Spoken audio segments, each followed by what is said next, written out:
Sakazuki was born 55 years ago in the North Blue. Barely anything is known about his early life, but going off the one image we have of him back then, we can assume his childhood was difficult, and that no doubt played a role in the philosophy he would have later on. And whatever experiences he did have, it would result in him joining the Marines when he was 23 years old.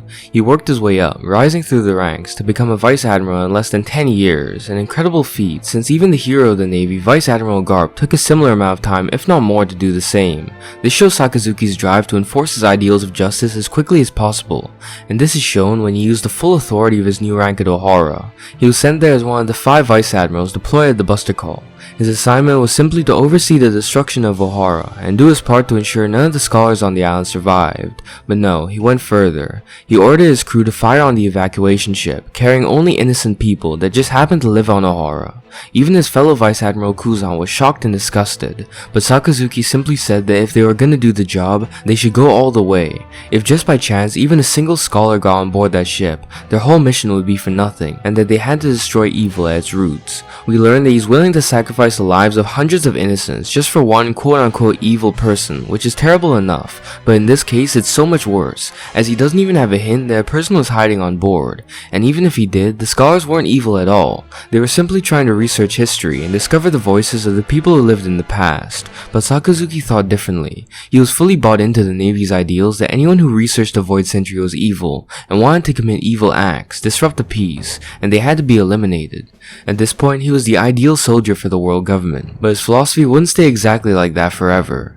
Eventually, he was promoted to the rank of Admiral, the second highest in the entire Navy, behind only the Fleet Admiral. He was given the codename Akainu, meaning Red Dog, probably describing his fierce nature, and presumably, though we don't know for sure, he might have been given his Devil Fruit by the world government around this time, though it's just as possible he had it before then. The fruit in question was the Magma Fruit, the most destructive Logia Devil Fruit in the entire world, and Akainu would soon have the chance to put it to full use. Blackbeard had captured Portgas the Ace and turned him into the government. He was set to be executed, and the entire Navy was ordered to be present, since Whitebeard was expected to attack. Akainu sat front and center. This was his chance to defend his ideals on the biggest stage, and he wouldn't miss it for anything. And just as everyone expected, Whitebeard arrived. As the war began, Akainu remained seated, watching everything from afar, not overextending. He understood that restraint was important, and this didn't come from laziness. Oh no, this man wanted more than anything to go down there and kill pirates. But if they got careless, they could easily lose this war. But eventually, Akainu's time came when Jozu, Whitebeard's third commander, threw a massive iceberg at Marine HQ. Akainu didn't want to give up the position, but he had no choice and stood up, using his Devil Fruit to completely vaporize the massive iceberg. While everyone was distracted with that incredible feat, he took the chance to go on the offensive and rained down magma fists on the pirates, even destroying one of Whitebeard's ships, and attempted to take down Whitebeard too, but it wouldn't be that easy to kill the strongest man in the world. Akainu later stepped away and confronted a young marine that was leaving the battle. Akainu ordered him to go back to the battlefield, but the young man pleaded with him, saying he had a family and didn't want to die. But Akainu just replied that if he loved his family, he would die an honorable death, then activated his magma and killed the man. Akainu doesn't even have mercy for his own fellow Marines. If they go against his philosophy for even the best reasons, he won't tolerate it. And if this was the standard he had for his own fellow soldiers, he definitely didn't have any limits with what he was willing to do with pirates. And using such dirty tactics was exactly how he intended to win this war. His plan was to corner one of Whitebeard's allies, Squard, and convince him to betray Whitebeard. He picked this man because he did research and discovered that his old crew was completely massacred by Goldie Roger. And since Ace was just revealed to be the son of Roger, Squard's trauma from that time was resurfaced, and he reconsidered who he was fighting for. Akainu picked that moment of doubt to strike and told him that Whitebeard planned to betray him and all his other allies. He said that Whitebeard made a deal with the Marines, that they would let Whitebeard's crew go in exchange for leaving all of his allies to die, and as a result, Squard stabbed Whitebeard in the chest, severely weakening him. Akainu didn't blindly hate pirates, he understood them very well. He embodied the saying that you should know your enemies in order to defeat them, and Akainu did precisely that, researching each and every major ally Whitebeard had to pick the exact right one to carry out his plans with, and it worked perfectly. Except that he underestimated Whitebeard's leadership. He forgave Squard for stabbing him, and within just a few minutes proved that Akainu's story was a complete lie, and that he would never betray them, galvanizing his allies to fight even harder. But still, Akainu won this exchange. Whitebeard, the biggest powerhouse in the entire war, was severely weakened by this move, but still, they had a whole war to fight, so Akainu couldn't lose concentration. Case in point, when Whitebeard shot a massive shockwave at the execution platform, all 3 admirals had to combine their strength to deflect it. Akainu then sent a meteor shower down on the ice where all the Whitebeard pirates were standing to get them to drown, and more importantly to sink Whitebeard's main ship. Now they had almost no chance to escape, and with Akainu melting the ice they were standing on, it seemed to only be a matter of time before they would win the war. But they didn't expect a wildcard to come crashing in, Monkey D. Luffy. He landed right in front of the three admirals, and Akainu called him persistent, glaring at him with disgust. During this, Whitebeard's crew took the chance to rush into the main plaza, and Akainu had no choice but to confront Whitebeard directly. He intercepted his blade and said that the island wouldn't last long if they let him run wild, so Whitebeard dared him to defend the island. He then shot magma at him, but Whitebeard deflected it and in the process destroyed another chunk of the island. Akainu was angry. Whitebeard wasn't just destroying Navy HQ. With every attack, he was destroying the very symbol of justice that Akainu lived to protect. He saw it as Whitebeard insulting him and his ideology with every blow, and he wouldn't stand for that. Soon after, the injury, his age, and illness all took their toll on Whitebeard, and he clutched his chest and spat out blood.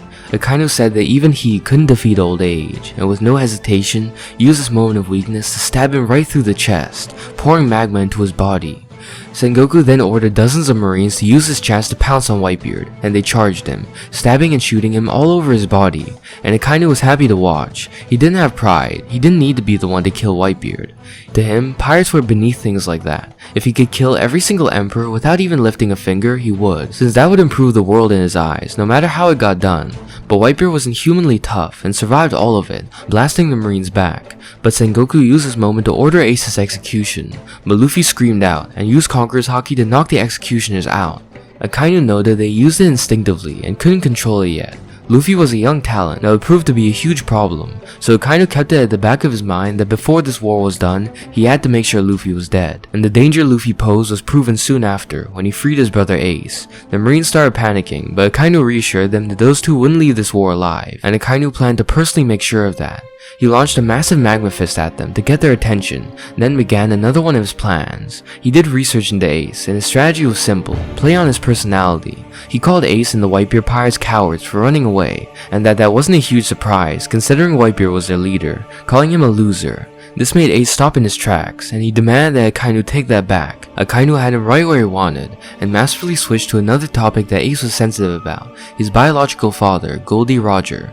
He said that Whitebeard lost to Roger and could never become the king. He was a loser ever since then, and would always be one.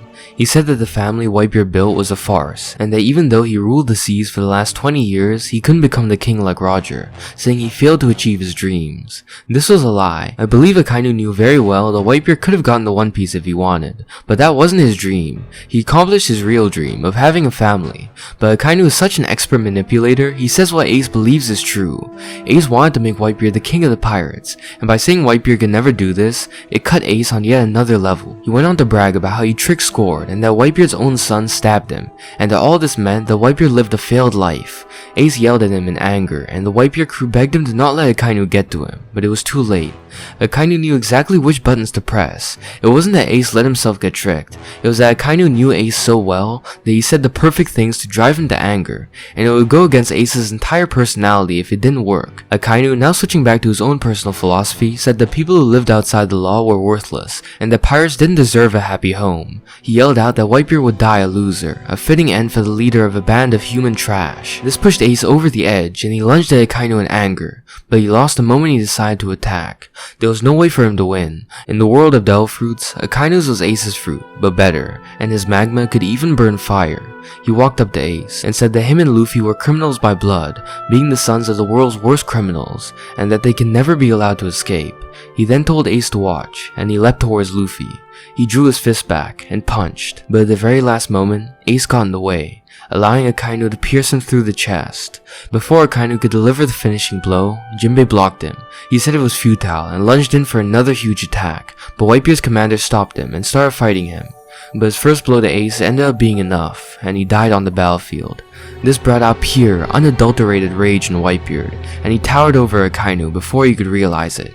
He slammed his fist down, using the full power of his devil fruit on Akainu, but he wasn't out of the fight. He counterattacked and blasted off half of Whitebeard's face, but even this didn't deter Whitebeard, who pushed forward like a monster and hit Akainu point blank with an entire earthquake. which shattered Navy HQ in the process. Akainu cursed him, and he slid down into the massive crater that Whitebeard made. But even with incredibly serious injuries, Akainu wasn't deterred. He shifted focus and started tunneling underground. He knew Whitebeard would definitely die from his injuries soon, so he turned his attention to Luffy, who he knew he couldn't allow to escape. He blasted out of the ground in front of Jinbei, who was carrying Luffy, reiterating that he wouldn't let them escape, but he was blasted back by Emporio Ivankov. He was tired of the constant interference, but he pressed forward, determined to kill Luffy. He leapt into the air, but Jinbei turned his back, letting Akainu pierce him through the chest, and he barely touched Luffy as a result. He shouted at Jinbei to stop getting in the way, but then started getting back into his manipulative mindset, saying that he should let him pierce Luffy through the heart to kill him quickly and end his suffering. But he was interrupted yet again by Crocodile slicing him in two and launching Jinbei and Luffy away. They were caught by Buggy, and Akainu shot a magma fist at them, but Buggy dodged, and Akainu was confronted by the entire Whitebeard crew. He asked if they were willing to die for Luffy, and their answer was clear, so he had no choice but to fight them all. He was able to get reinforcements and ordered the Marines to not tolerate evil and destroy the pirates. He kept moving forward, but was stopped by one Marine, Kobe. He yelled to Akainu to stop the fighting. Their own soldiers were dying, even after they accomplished their objective of killing Ace. They were getting their soldiers killed for nothing. But this speech meant nothing to Akainu. We saw all the way back in Ohara that he was willing to sacrifice hundreds of innocent lives just to kill one person he thought was evil that might have been on the ship. So to sacrifice thousands of Marines to kill thousands of pirates, that seemed like a great deal to Akainu. So he said that Kobe wasted his time and said he didn't believe in justice, so raised his fist and struck at the young Marine. But he was stopped by the Emperor of the Sea, red-haired Shanks. He declared that he was there to put an end to this war, and he did just that, and Akainu couldn't do anything to stop it. Despite this, the war was a huge success for the Navy, but Akainu had one glaring failure in his mind: Monkey D. Luffy. He knew he would end up being a problem later, but for now, he had bigger problems. Fleet Admiral Sengoku stepped down after the war and recommended Aokiji to take his place, but Akainu was promoted to be the new Fleet Admiral instead, despite Sengoku's recommendation, and Aokiji heavily disagreed. Ever since Ohara, he hated Akainu's ideology and refused to work under him, so they decided to settle it with a duel. The winner would be the new Fleet Admiral, and the loser would die. The battle lasted for 10 entire days, each admiral giving their absolute all. They clashed blow for blow, perfectly evenly, but by the end of the 10 days, Akainu proved to be the superior, and he claimed the spot of the new Fleet Admiral, but he didn't escape unscathed. They both had gruesome injuries after the fight, with Akainu being scarred all over his body, but he couldn't bring himself to kill Aokiji. Akainu returned to the Navy and rebuilt their headquarters, this time in the New World, with the purpose of being as close to the Emperors as possible, since one of them had almost destroyed the Navy entirely. Akainu built up Navy HQ to be more powerful and determined than ever before, and was able to enact his ideology of absolute justice more aggressively than ever, and to do this even more effectively, he put out a draft to bolster the Marine forces, and in this draft, he found a replacement on the admirals for both himself and Aokiji, the new admirals being named Green Bull and Fujitora. Sometime later, the Straw Hats re-emerged, confirming Akainu's worries about Luffy. At the same time, Trafalgar Law had allied himself with Luffy, and Doflamingo stepped down from the warlords. All of this was taking place on the island of Dressrosa, so Akainu sent Fujitora to take care of things. Later, he discovered that Doflamingo's resignation was actually false, and part of a trick that Doflamingo was playing. This angered Akainu, and he went to see the 5 elders, the rulers of the world, to find out what was going on. He confronted them, and they said the situation with Doflamingo was allowed to happen because of orders from those above their authority, and Akainu was ticked off, asking how someone like Doflamingo could bend the world to his will, and that if things like this continued under his watch, he'd be a laughingstock as Fleet Admiral. He demanded that they put a stop to nonsense like this, but they dismissed all his concerns, saying his honor was a trifling matter. They then blamed him for Kuzan still being alive, as he went out to join the Blackbeard pirates, but Akainu just responded that Kuzan was a fool that was gone from the Navy, and didn't have anything to do with them anymore. This conflict between Akainu and the higher-ups shows a shift. Before, he didn't question their orders at Ohara. If they said the scholars were evil for researching history, he accepted that. But now, with his new position, he saw all the corruption and incompetence that was really going on, and his ideals of justice strayed more and more from theirs, and this might end up boiling over in the future. But just then, their meeting was interrupted, and they were informed that Luffy had defeated Doflamingo. Akainu felt uneasy. He'd been so very right about how big of a threat Luffy would become, and he scrambled to make sure he didn't leave Dressrosa alive like he escaped Marineford 2 years years before. He contacted Fujitora, first scolding him for allowing the news of what happened at Dressrosa to spread, saying they could have covered it up, and demanded the heads of Luffy and his ally Law in exchange for this failure, and said he couldn't step foot in the Navy base until he did. Sometime later, he got the news that Fujitora went to Marijua, and he was enraged, saying he violated the order he gave, but Fujitora simply told the people there that technically Marijua wasn't a marine base, but this only pissed off Akainu more, saying Fujitora was just splitting hairs. Later on, things got more stressful for Akainu when he was informed that Kaido and Big Mom had formed an alliance, and he made the decision to not invade Wano, as they didn't have the manpower to battle two Emperor crews. He then said that pirates were human beings with their own relationships, and whatever they did next would be for a reason, showing his thought process when tricking Scored and angering Ace at Marineford. Later on, Luffy yet again had immense success when he and his allies brought down Kaido and Big Mom. Green Bull, the other new admiral, called Akainu and said he was going to Wano, and Akainu told him not to do anything unnecessary, as they couldn't afford to lose another admiral. After this, he talked about the events that happened at the recent reverie. The Revolutionary Army had invaded, and at the same time, King Cobra died and Princess Vivi went missing, so Alabasta was in chaos. The Revolutionary Army was gaining more power by the day, and alongside having to deal with this new resurgence of the Great Pirate Era, Akainu said that he became the Fleet Admiral during one hell of an era, and promised that no matter where they tried to attack them, the Marines would strike back on all fronts. Later, on the island of the future Egghead, Vegapunk started a worldwide broadcast, revealing various secrets of the world, which angered Akainu. He snapped, saying Vegapunk was going to expose everything. We don't know exactly how much Akainu knows, but whatever it is, he doesn't want the public to discover the truth. As with back in Dressrosa, he wanted the government to cover up anything that might make them look bad, as that would make people lose faith in them and loosen their grip of justice. Akainu might have disagreed with the elders on some things, maybe even disagree with what they did during the Void Century, but that was for him to sort out personally, and until then, the public could not find out about any of these things. Luckily for Akainu though, soon, Vegapunk's transmission was cut off before he revealed everything, but they are in the endgame now, and with Akainu holding one of the most important positions, it was his absolute justice against the wild chaotic world they were currently living in, and we can only wait to see what kind of plans and manipulations he's been cooking up to deal with all of it. So, what do you think about Akainu? Let me know. If you made it this far, you might want to subscribe to not miss any future videos.